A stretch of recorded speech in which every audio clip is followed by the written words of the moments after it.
Staring at the distant Dyax Nox, Lumi stood in an open field. Right when she started wondering how this ended up as a sparring match, Uriel appeared next to her. I barely noticed him approach, Lumi thought to herself, staring at Uriel's golden eyes, before getting handed a strange wooden sword. Glancing down at the sword, Lumi admired it, but before she could thank Uriel, he had already vanished. Lumi stared around her in confusion before the loud voice of Dyax Nox was heard. "I'd like to go over the rules. Would that be all right?" "Sure. Go ahead," Lumi yelled back while getting into a defensive position. "First I'll be using more strength than you will, and the fight ends when either of us is unable to continue. And finally, anything is game," Dyax Nox yelled back, also getting in a defensive position. "Wait. Why are you using more strength?" Lumi worriedly asked. "Because I am sure you'd beat me if we fought on equal terms," Dyax Nox yelled back. "Ready?" "Ready," Lumi yelled back before Dyax Nox instantly appeared before her, hitting her neck with his wooden falchion. With a loud thud, Lumi flew, bouncing beneath the stony ground beneath. "He is faster than I thought," Lumi muttered, before slamming through a nearby wall. "If I lose to him, how will I ever win against EGS? I must go on." Slowly, Lumi stood up, glancing around attempting to locate DX before getting hit in the neck. Quickly landing on her feet, Lumi closed her eyes, waiting for Dyax Nox. Lumi felt the air around her, feeling each minuscule disturbance. Lumi felt the air violently press against her throat as Dyax Nox approached. Instinctively, Lumi's body moved out of the way, narrowly dodging his attack. "Even after all that, I barely dodged," she thought, entering an offensive position. Stopping ahead of her, Dyax Nox stood, a look of intrigue hidden behind his emotionless glare. "I didn't expect that to happen that fast," Dyax Nox thought. Maybe my suspicions were correct. Slowly, Dyax Nox began walking toward Lumi, his muffled footsteps catching her off guard. When Dyax Nox neared Lumi, she attempted to swing her sword at him. With a silent stare, Dyax Nox parried the swing, striking Lumi in her neck, again and again. "I need to counter. Otherwise," Lumi thought, her body slowing down from the pain, "I'll lose." Suddenly, Lumi's eyes shot open, staring at Dyax Nox. "I will not lose," Lumi screamed out, grabbing his falchion while kicking his stomach. And with a strike against his neck, Lumi stepped backwards. Lumi watched as Dyax Nox stood up, a small drop of blood running out from his eye. She remained steadfast while the fight ends when either of us is unable to continue flashed through her mind. With a slight nod from Dyax, Lumi lunged forward, stabbing her sword into his chest, sending him back a short way. Landing on his feet, he glanced toward his falchion behind Lumi on the floor.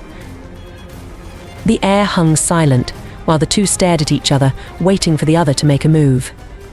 Catching Dyax Nox's gaze, Lumi stared behind her, noticing the falchion.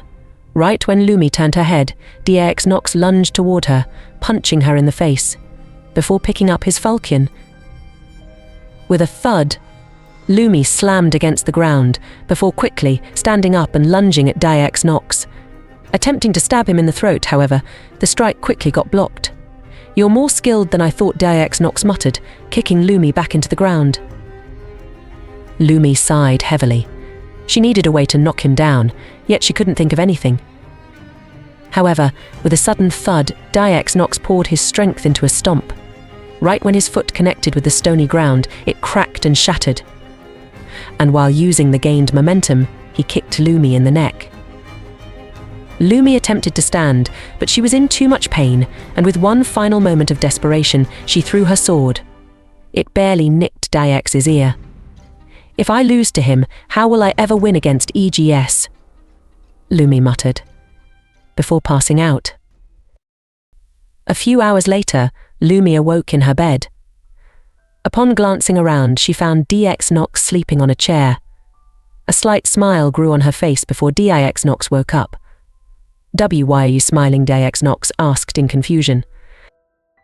"I would never have expected this," Lumi calmly responded, noticing her wounds were healed.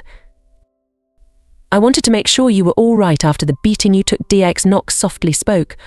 "Oh, and Uriel wanted to know if you had another dream like earlier." I didn't. All I heard was a voice saying, "Ability cancelled," although it does make me wonder if EGS is doing something he doesn't want me to figure out. Lumi calmly responded. Deix Nox, while staring at Lumi, replied calmly. Doesn't it make you curious as to what he is doing? All the time Lumi softly answered, while staring upward. Within a wide open field, filled with intricately designed buildings, a figure wearing a red three-piece suit strode through. Staring at each god there, the figure specifically approached one with bright golden hair, slowly pulling a black revolver from his side. EGS opened an opaque portal with a purple outline, and out fell a single starry black bullet. Loading this bullet into the revolver, EGS muttered, "A bullet that causes more blood to cover me would be great. I should work on that someday." Reaching the golden-haired god, EGS pressed the revolver against their chest. "By the word of the Elder God, I have sentenced all the gods within this rebellion camp to death. If you tell me everything about Abrexus's plan right here and now, your death will be painless." "I'm not spilling," the god yelled out in pride. "Ah, I got it. If I figure out the plan, then it wouldn't work," correct, EGS calmly answered. "That would indicate a sneak attack, perhaps with you as the distraction." I stuttered the god, before getting cut of my EGS. "No use anymore, I've figured it out." "Thank you for your cooperation," EGS calmly stated. The air grew cold around them, while EGS slowly pulled back the trigger, and with a sudden bang, the silence was broken, leaving all the gods in the camp dead on the floor. EGS quickly walked through a portal and disappeared.